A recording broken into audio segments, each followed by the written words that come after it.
अनुपमा और जसप्रीत भारती के लिए भगवान के सामने हाथ जोड़कर प्रार्थना कर रही थी। जसप्रीत की आंखें नम थी और वह बोली, यह घर अब भारती के बिना सुनासना लगता है। उसकी हंसी, उसकी बातों की आदत पड़ गई थी। अनुपमा ने उसे ढांढस बंधाते हुए कहा, मैं भी भारती को बहुत मिस कर रही हूँ। लेकिन भगवान की परीक्षा कठिन जरूर होती है, पर अंत में वही राह दिखाते हैं। जसप्रीत धीरे से बोली, जब मेरा दिल टूटा था तब भारती ने मुझे संभाला था, जबकि वह खुद भी अपने पति के धोखे से टूटी हुई थी।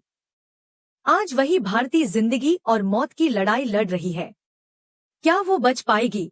अनुपमा ने उसके कंधे पर हाथ रखते हुए कहा, हिम्मत रखो, हमें सकारात्मक रहना होगा, कोई न कोई रास्ता जरूर निकलेगा। तभी जसप्रीत का फोन बजा। बॉस का फोन था।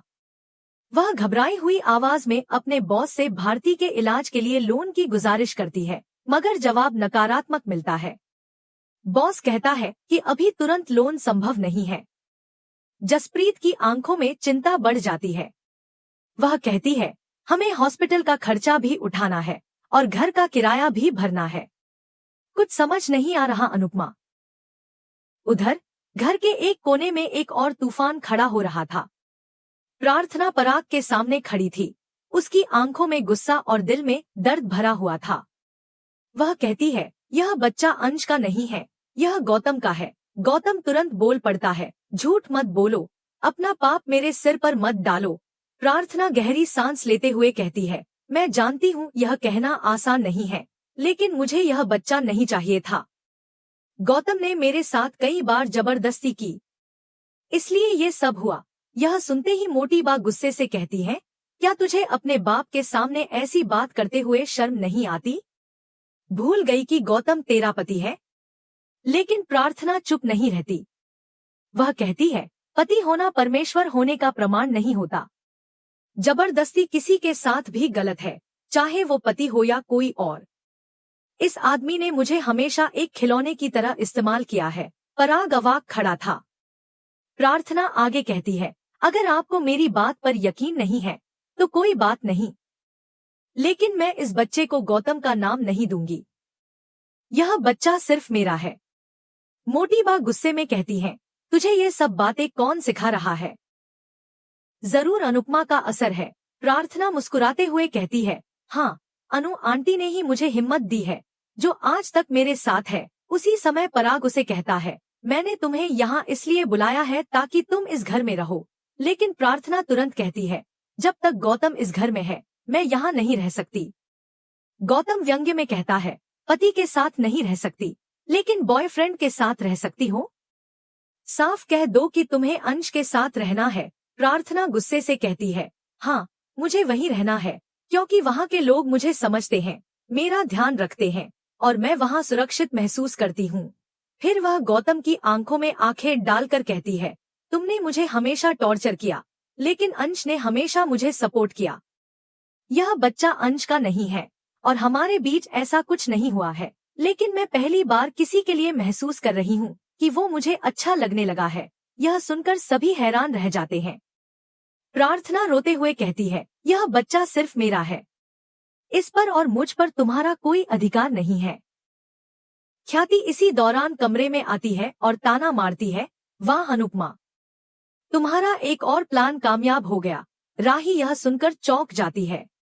उधर सरिता और मोहल्ले की अन्य महिलाएं अनुपमा के पास आती हैं और भारती के इलाज के लिए इकट्ठा किए गए पैसे अनुपमा को देती हैं। अनुपमा भावुक होकर उनका धन्यवाद करती है और कहती है कि वह इन पैसों से भारती की दवाइयां खरीदेगी।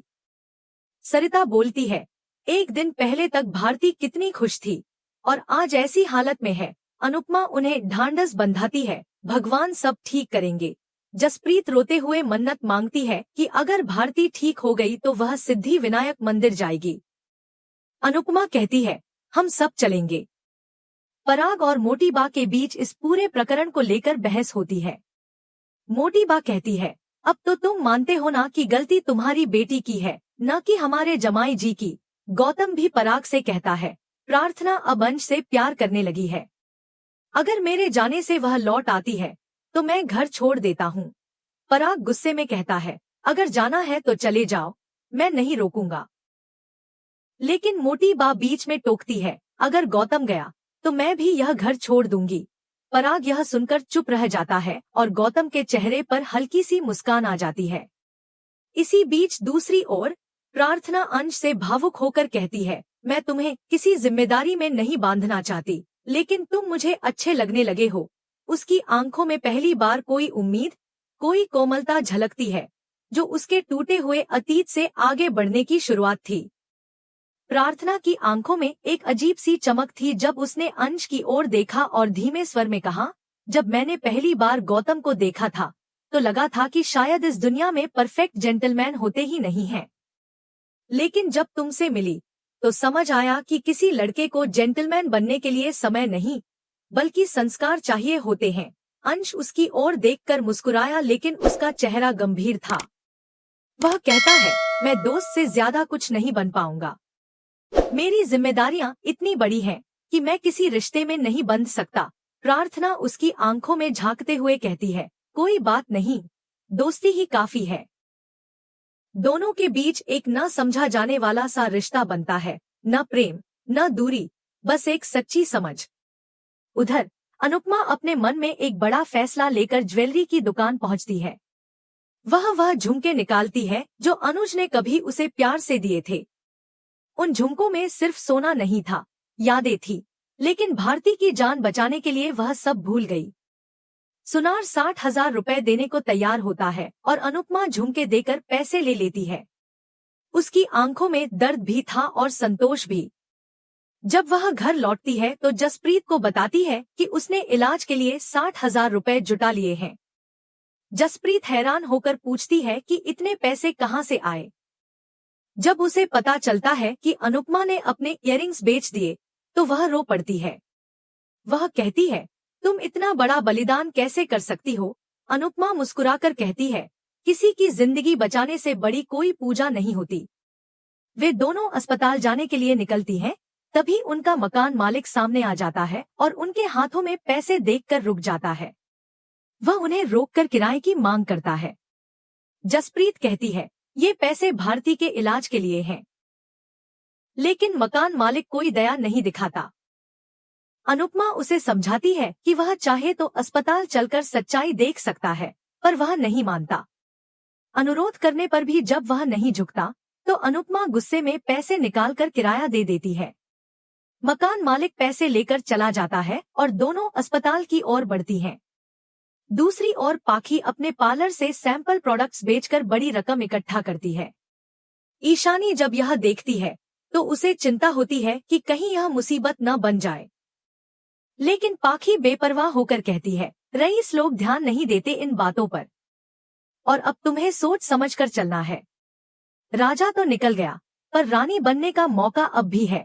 वह ईशानी को अपने एक अमीर क्लाइंट के बेटे से बात करने के लिए कहती है, जिससे ईशानी असहज हो जाती है, पर पाखी के कहने पर सोच में पड़ जाती है। इसी बीच भारती को होश आता है और जसप्रीत उसे हल्के अंदाज में छेड़ते हुए कहती है कि डॉक्टर ने कहा है वह जल्दी ही ठीक हो जाएगी। भारती आंखें खोलते ही पूछती है, सुमित कैसा है? एक्सीडेंट के बाद कुछ याद नहीं है मुझे। जसप्रीत और अनुपमा एक दूसरे को देखकर चुप हो जाती हैं। जसप्रीत कहती है, वह ठीक है, तुम आराम करो।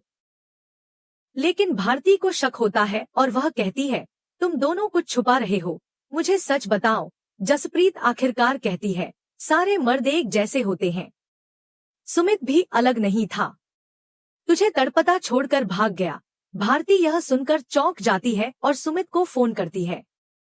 फोन पर बात करने के बाद वह कहती है, वो मुझसे मिलने आ रहा है, उसकी फैमिली में इमरजेंसी थी इसलिए गया था, कल आ रहा है मुझसे मिलने। अनुपमा और जसप्रीत यह सुनकर हैरान हो जाती है। अनुपमा को डॉक्टर की बात याद आती है कि भारती की हालत गंभीर है और वह चिंतित हो उठती है। अगले दिन की शुरुआत होती है एक नई मुश्किल से। डॉक्टर बताते हैं कि भारती की स्पाइनल कॉर्ड में गहरी चोट आई है और अब उसकी सर्जरी ही एकमात्र उपाय है। लेकिन यह सर्जरी लाखों रुपए की मांग करती है। अनुपमा यह सुनकर हक्का बक्का रह जाती है। वह सोच में पड़ जाती है कि अब क्या किया जाए। उधर राही को भी एक नई चुनौती का सामना करना पड़ता है। उसे एक डांस कंपटीशन के लिए टीम बनानी है, लेकिन लोग उससे जुड़ने को तैयार नहीं हैं। अनुपमा यह सब देख रही होती है और वह खुद भी उसी प्रतियोगिता में हिस्सा लेने का फैसला करती है। इस संघर्षों से भरे दिन में हर कोई किसी न किसी मोड़ पर खड़ा है। कोई दिल के फैसले से टूटा है, कोई समाज की नजरों से लड़ रहा है, कोई सच्चाई छुपा रहा है और कोई सच स्वीकार करने का साहस जुटा रहा है। अनुपमा हर किसी की तकलीफ को अपने सीने में समेटे एक माँ, एक दोस्त और एक मार्गदर्शक बनकर खड़ी है, चुपचाप, मजबूती से और अपने सिद्धांतों पर अडिग। अगर आज के एपिसोड ने आपके दिल को छू लिया तो हमें कमेंट में बताएं और ऐसे ही डेली अपडेट्स के लिए इस वीडियो को लाइक करें और हमारे चैनल को जरूर सब्सक्राइब करें।